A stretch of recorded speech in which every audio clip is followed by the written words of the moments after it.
Hi, welcome to Fantasy versus Reality, where we talk about how to be unapologetically yourself.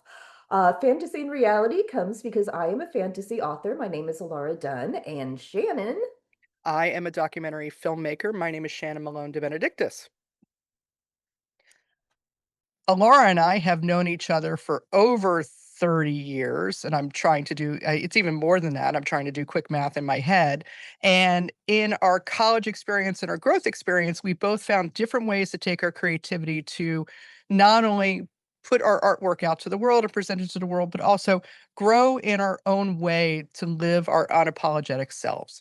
And because we have this history, we want to pass this along to everybody else and just enjoy not only in the friendship that we have, but also what we've learned as professional artists and professional creatives, and as well as Gen Xers who've seen a lot and want to kind of help others. Alara? Yes. I started writing fantasy as a way to connect to other people who were bullied or are being bullied. And it is really important to me because to really address that self-esteem in a fantasy setting, it's just sort of gives that layer to self-esteem issues and trauma, if you will. I write for YA, a lot of middle school kids also really interested, which kind of breaks my heart. But the whole goal of it is to feel more like a community, making sure that we're tapping into our self-esteem and we're really listening to our inner voices to really like strengthen what's taken away, I suppose, just making sure.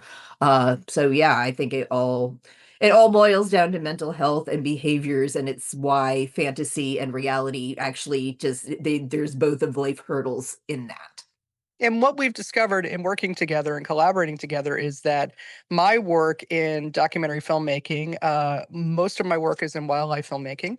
I come from a place of observation and analysis, and then shape true stories around the elements that I see. And a lot of that reflects back into what it means to be human, what it means to live in a society, what it means to be one of the higher intelligent animals on the planet, and how we also can learn from other art forms, including specifically fantasy and sci-fi, is an inspirational point for much of the work that I do.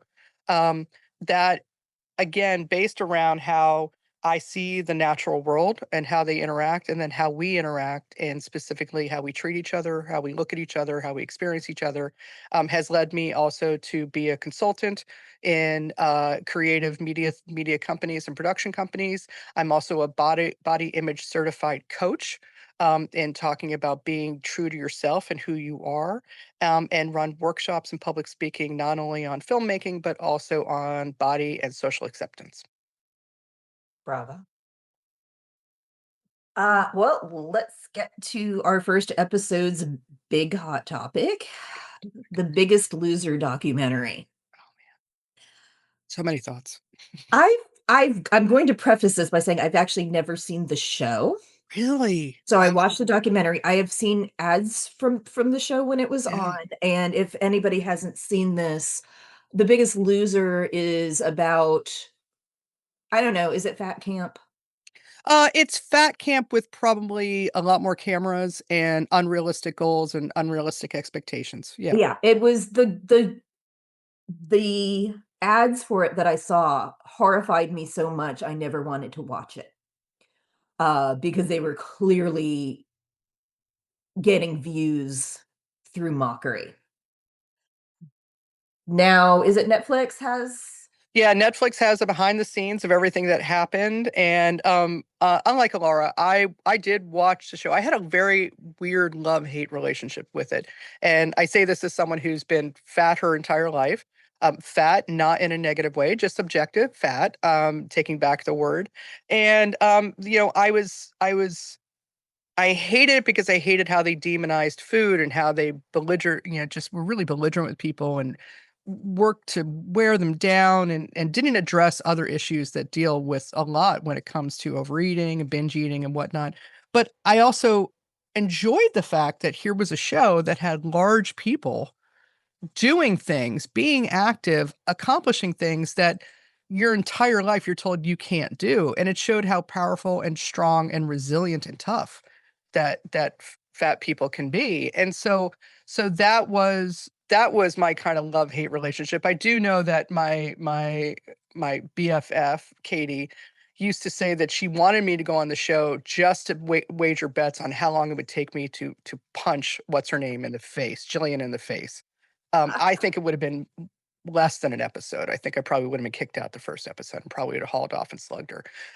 So yeah, that's the kind of feelings it brought out in me. Yeah. Okay. So in your opinion, how well does the documentary reflect what was on air?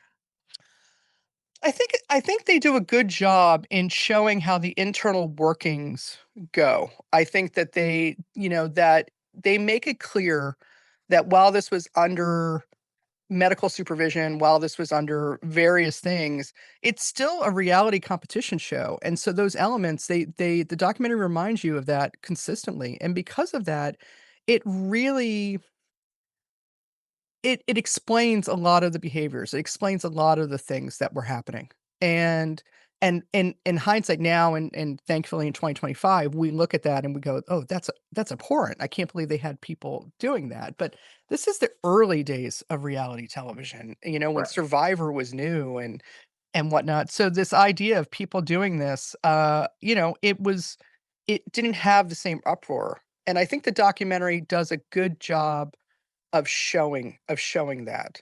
I think the doc, though, fails, and I use this carefully because I know how hard it is to put these shows together and documentaries put it together, Right. is I think that it failed in many ways because it didn't really get into one of the big failings of the show, which was addressing mental health and addressing trauma and addressing, also this concept, this idea of every person is unique, and so the same methodology for one person isn't necessarily gonna work for another person. And I think they glossed over on that. This was one of the rare occasions. Most documentary series I watch, and I'm not afraid to say this, I think everything can be edited down, everything can be shorter. This was something that I actually thought you might have been able to get a 3rd episode out of it if you really wanted to dive into it. If you wanted to dive into fat shaming, you wanna get into body image expectations, get more into the sociological element of it. Right. But no, they got the show right. They did do a good analysis of it. Okay. Yeah. Yeah, because I don't really like to comment on things I haven't seen. I've seen the documentary, obviously, but Mhm. so, like, focusing on the documentary, having said that, it did mental health was that was the absolute horrifying thing for me as well, because it is so important is what's important in bullying, and, let's face it, a lot of overweight people are bullied, Mhm. and so that is, part of it is that I know how important that mental health aspect is, and they absolutely should have had mental health coaching. The other thing that I thought is they didn't do a great job.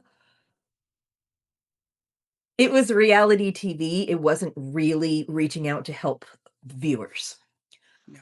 A lot of people who were contestants had said that they had seen the show and it had motivated them to go back to the gym. That's great, but they didn't reach out as far as beyond that, because we all know going to the gym doesn't last without that No. proper motivation, and yeah, so I think just reaching out more, but that's not the purpose of a reality show, is it? No, I mean, the purpose of reality shows is to create drama, Right, and all reality shows, every single one of them, with the possible exception of Great British Bake Off and some of the nicer. A lot of the cooking shows don't do this, but what we can traditionally think of reality competition shows is the producers are looking at it with an eye of saying, we can make this person kind of the hero, this person can be the underdog, this person can be the villain, this person can be this. You're still looking for those traditional narrative tropes. Those are that's it. You're telling a story, even if it's reality. They're right, not sitting there and saying, "Let's just see what happens." There's been lawsuits recently about Love Island, um, and about some of the things the producers did on Love Island, and contestants standing up for themselves. So I think that's part of it. And when you think about how maybe people were framed and people were shown, in there, and explicit and implicit biases, and I say this about the 2 Black women who were friends and Yeah, how they were treated. yeah. You know, you can't help but get in there and go, maybe there was some implicit bias going in Oh, there, yeah. going on in that, Right. you know? And and so I think that gets into, you know, it was I firmly believe that overweight people are kind of the last area that open free bullying is allowed to happen. And that, um I mean, it just happens. It It does. just it and you see it, and Biggest Loser was a real good example of any coach like Jillian who berates her clients Yeah. should be fired immediately. Yeah. Right. Right, and, yeah, there's a sort of mentality behind that. One of my friends goes to like some sort of like a boot camp type of thing and sort of enjoys that, but you don't have that mental health aspect on it. But the other thing that really struck me is that they kept using the term healthy, Yep. and healthy, like, were they taking their blood? Were they counting their cholesterol or their blood pressure or anything like that ahead of time and then comparing it to? Because as you well know, health has many factors to it. And anyone that doesn't fit the societal norm doesn't mean they're unhealthy. With the kicker being the one coach himself ended up with a heart attack. And Yeah. so, like, let's talk about health because, yes, can we lower cholesterol with these people? I know I have inherited bad cholesterol. Mhm. I lost 15 pounds and my cholesterol went up. Yep. I'm not saying don't lose weight if you're trying to get healthy or whatnot. I'm saying, like, know your stats, know your body. Yeah, I think that that's knowing your body. I have a good friend of mine who's a petite little thing, and she has high cholesterol. Yeah, She eats healthy, she's great, she exercises, she does everything, she has high cholesterol. It's a genetic predisposition, and, you know, that for many heavy people, it's a genetic predisposition to it. That doesn't mean if they have on the pounds, that doesn't mean that they're automatically unhealthy. And I right. would challenge anybody, you go tell those guys who compete at the Scottish Games, or like what was the guy from Game of Thrones, the wall or the mountain or Oh, the whatever? mountain, The yeah. mountain, yeah, tell him he's unhealthy. Go ahead. Right, right. And when you look at things of what are considered healthy and unhealthy and the gauges, the things that are used like BMI, which BMI doesn't take into consideration at all muscle mass. It's like I think more than 40% of female Olympic athletes are considered obese, are considered overweight. And you're like, wait a minute, that doesn't make any sense. It's because it doesn't take into consideration muscle and what muscle mass does. So I think that was a great thing that they addressed. I mean, here's Bob has this heart attack, this Right, potential widowmaker, right. and to his credit, because he was a fitness guy, someone who was paid to work out 6, 7 times a week, multiple hours. I mean, that's his job is to work out. It probably did increase his chances of survival, but he has had a widowmaker. The Right. guy who won that 1 year, who weighed 420 pounds, who lost the weight and put the weight back on, he has not had a heart attack. So it's not, I think that the fact of that we've been taught or been drilled in our heads that fat equals unhealthy, when there's many other factors that work into it, like overworking, not getting enough sleep.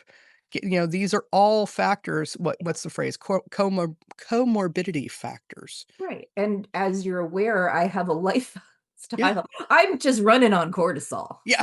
It's just Yeah. Yeah. I have a stressful life. Yeah. For those viewing that don't know, I do have, 2 severely disabled children that have, we all have mitochondrial disease as well, and I have mitochondrial disease, so it's like I can't you're usually, there's like get away from what causes you stress. Well, they're my children. I Yeah. don't, it would cause me more stress. So, yeah, like there are, as you said, there's always factors that you don't know. Mhm. And society is so apt to judge. Yeah. Yeah, and I think that that was part of when Biggest Loser aired. It was part of that faith, that belief, and I know I believed it was like, "I'm fat, ergo I'm unhealthy." And yet I would, you know, go and walk a half marathon. I would go work out at the gym. I'd play basketball. I'd do things. And people, I'm like, well, what more do you want from me? I don't understand, you know? And it takes when, for the younger people out there, you get to a point when you're in your 40s and 50s. And I heard this on a podcast just recently, the revisiting Living Single, show, which I loved. I absolutely loved in the '90s, and they were talking about it, and, Summer Cree said she just stopped caring when she hit menopause, and it's like, when you hit perimenopause, you just stop caring, and you realize, "This is it. I'm not gonna run around and struggle anymore," and realize what's great about your body and accept it, and be healthy with what you have, and Right. I think that the documentary has helped look back at that era and go, "Oh, oh, ugh, yeah, like Right. that." Right. I've been thinking when I watch these things, I'm thinking, is there a right way to do The Biggest Loser? And I feel that adding the mental health aspect to it, Mhm. like everybody going to counseling and having it's what we're going to be talking about next is like realistic, like keeping up with the Joneses. As we were talking about before, like most people can't work out 8 hours a day, and No. eating 800 calories is dangerous to your health. Mhm. To answer my own question, I feel that the temptation that most producers have to get the views is that there's just they might add all of that, but by the 3rd season, it's gonna go back to Yep. what's gonna get them more viewers. Yeah, because you just don't have from a producing standpoint, you don't have the luxury of to make it something provocative that people are gonna wanna watch within within a realistic production timeline. And there's a really good example of it, not to compare people to houses, but I'm gonna compare people to houses right now. There's a great show out of the UK called Grand Designs, and it's about people who choose to either completely renovate or build their own homes. And the filming window to track what these people are doing ranges anywhere between 6 months to almost a year and a half, 2 years. It is from a they have found a way to do it that is cost effective. They have found a way to produce it that allows them to track these houses and track these builds in its natural kind of process. Most shows don't have that luxury. They don't have the flexibility. They don't have the time, the money to be able to keep staff on to track for something that long. And if you want to lose weight, if you do want to lose weight and what the doctors, the experts say, not, Jillian and Bob on Biggest Loser, Right, is, 1 pound a week is healthy and still pretty aggressive, but 1 pound a week. So that's 5 pounds a month. There's no way you can get those results and make that into because, yeah, that's 50 pounds a year, but that's a lot of filming and that's a lot of tracking and a lot of doing it. And that's not easy. So I don't think that something like that could happen today. Maybe on another platform like YouTube where you're dealing with less crew and less people. right, But yeah, no, I think to do it accurately and weave in those mental health things because it's so important. It's so important to have the right mindset and right, address any underlying issues like right. hoarding, like severe depression. Like Though rewarding yourself with food. yeah, food is great, Reward. Yep. what someone nothing feels what was it the some influencer said like nothing tastes better than way the thin feels, and it was Jason Kelsey's wife who said, "Have you ever had this tiramisu? This I tiramisu, remember this." that because the Yeah, comments were like wrong chocolate, like "Wrong, have you ever had this?" you ever had a really good brioche roll? Oh my god." Yeah, You know, it's keep like telling yourself that, you know? yeah, you do that. You keep doing that. It's like saying nothing looks better than wearing high heels. It's like, yeah, but it kills your feet. I don't why? Why Right, would you I don't wanna be in pain all the time. mm, So yeah, I don't think it could happen again. I really don't. I mean, and I don't want it to happen again. right. I It really don't want it to happen again. it would it would be interesting to do it more like Super Size Me, although that had its own issues. Oh, He yeah, no, ate that was McDonald's completely for a made up. year, but, he did take his blood and show that actual, like, concrete health aspect of eating that every day, but Oh, nobody would eat it. Have you never seen Super Size Me? no, I have. You know that got completely debunked, right? Oh, what? Oh, no, it was completely debunked. No, the whole doc was completely debunked because not only was he eat the factors that he wasn't discussing is one, I don't think they did a full workup before he started eating McDonald's every day, I and then one thing that was obscured and it was never discussed, and I'm sorry he's passed away, but he's passed away, is he was an alcoholic, and Oh, so what wasn't in the factor of all those tests he was taking was the fact that he was an alcoholic. And that was impacting his blood work throughout the entire time. that's actually a very interesting segue Mhm, into talking about something that I feel very, very strongly about, and I try to research all the time is the effects of social media on mental health. mhm, And it's a perfect sort of segue because what you see is not what you get. And again, with mhm, keeping up with the Joneses, you're seeing just a snapshot of someone else's life. yep, And I think so many people,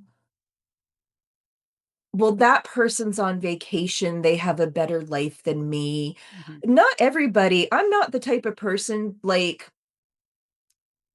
the things that I get depressed over, like I'm not gonna put that out on social media because it's not something I wanna, like, cope with, it's not what I mhm, use social media for, but it doesn't mean it's not there, and, every now and then I'll post that I feel like I'm doing a bit of a disservice to other parents of disabled children or other people who are, medically fragile like myself. It's not that it isn't there, mhm, it's just not how I choose to cope with it most of the time. yeah, So, I wanna make sure other parents know I don't have it all together, and it might look that way on social media, but I don't.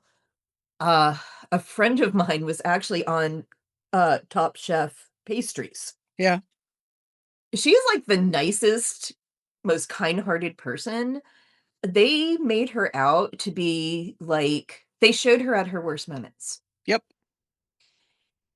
Because they needed sort of the uptight, like pastry chefs, they're very, detail oriented.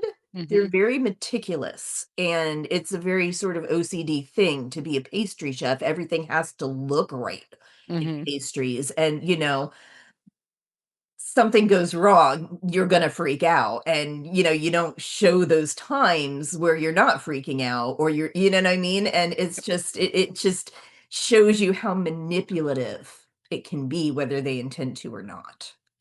No, they are intending to, I'm not and I don't say I that meant all social media profiles, not and now, no, but definitely reality I TV. think social media profiles and social media and things that they've done, I think that one thing that you learn about it is that you're still telling a story, whether you're lying or telling the truth. You're still telling a story, and just like we may go and tell things and add little elements just to make it a little bit funnier or make it a little bit more relatable or doing things, social media just really, really encourages that because your motivation is twofold. It's you want hits, you want if you monetarily, you wanna be rewarded, but also you wanna be popular. You want people to say, "I like you," or, "Oh, I feel for you," or, "I do this," Right. or, "I do that," and so I think that an education for people when it comes to social media, we're dealing with this with AI, not to go completely off, but Oh, you see all right. these really funny videos of like, "Oh, look, here's a whole bunch of raccoons jumping on a trampoline, and here's some kangaroos jumping on a trampoline," and my cousin sent me it, and she goes, "I'm sure this is AI." I'm like, "It is, Ah, but it's funny." Right. Just as long as you know what it is, what the motivation behind it is, doesn't mean you don't have to enjoy it, you can enjoy it, but just Right. know what the motivation is behind it. Just Right. know what Right. people are going for. Yeah. Right. Yeah. So, So yeah, okay. there's all sorts of like, yeah, like I guess attention factor. And it's kind of funny when other people like will post on Facebook that somebody else is attention seeking. I'm like, do you realize what you're doing by posting? Oh, yeah. Like, it's not, you know what I mean? It's just, it's so, it's such a, it's such a false world in many ways. I think that social media allows you because of I can never say that, anonymity, I And can never I've never been able to say it. Because you're allowed to be anonymous, there we go, I'll redo it, right, is it gives you the opportunity to just blather and be obnoxious and be kind of, um it I think it can encourage your worst behavior, yeah, and and it's allowing you to scream into the void, but the void's listening, and I one thing I've always felt this way being fat, being coming from a loud, complicated, loving, and complicated family is that, it can be really easy to lie. It's really, really easy to lie, right, and social media encourages that, and right, so yeah, I mean, we have a whole phrase, catfishing. I mean, that's just right, people lying, you right, know? right. And And it's interesting because it's not like everybody sort of lies by omission, but on the other hand, like, you don't want your life on social media, like we were talking about, like, you don't always wanna see your life through a lens. Sometimes you just wanna enjoy something, so, yeah, there's always that, like, whenever you're looking at somebody else, that's not the whole person, and I think it's really important to remember that. yeah, like the woman who had the near fatal medical incident that they profiled in the documentary, The Biggest Loser documentary. Oh, yes. They turned her into a villain, and it was to what people on the show and people, the producers, whether they realized or not, they probably honestly didn't care, it didn't play into their factors, is but, the reason why she was so desperate to win was because she didn't want to go home because she was in an abusive relationship, Right. and that is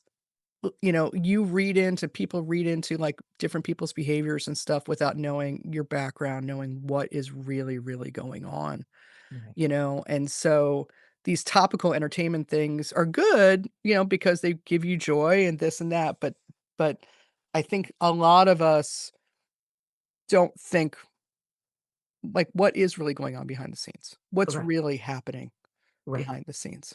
Yeah. Right. So this documentary, I think it really kind of, it was good. It was infuriating, like good, infuriating, like me yelling at the TV all the time because I was angry about all the stuff that occurred. Yeah. And I think it really did tap into kind of what has happened, the precursor of a lot of what's happened on social media. And, when I see people on there like, look, you can do this, just drink vinegar every day and you'll lose 20 pounds a week. And then all those things. And it's like, no, stop, everybody. Think, Yeah. wait, Yep. think. That's not real. It's not Right. real. Right. It's just not real. That was us talking about reality and fantasy and talking about directly about, The Biggest Loser and the documentary behind it. Check out Elara Dunn's work, the Magic Locker book series. It's incredible. Am I missing anything else, Elara? Oh, subscribe to our YouTubes. Right, and go to our websites. I'm at Padlin, Padlin Creative, and our YouTube page, and we'll come back with more episodes. All right. Okay. Thank you. Bye. Bye.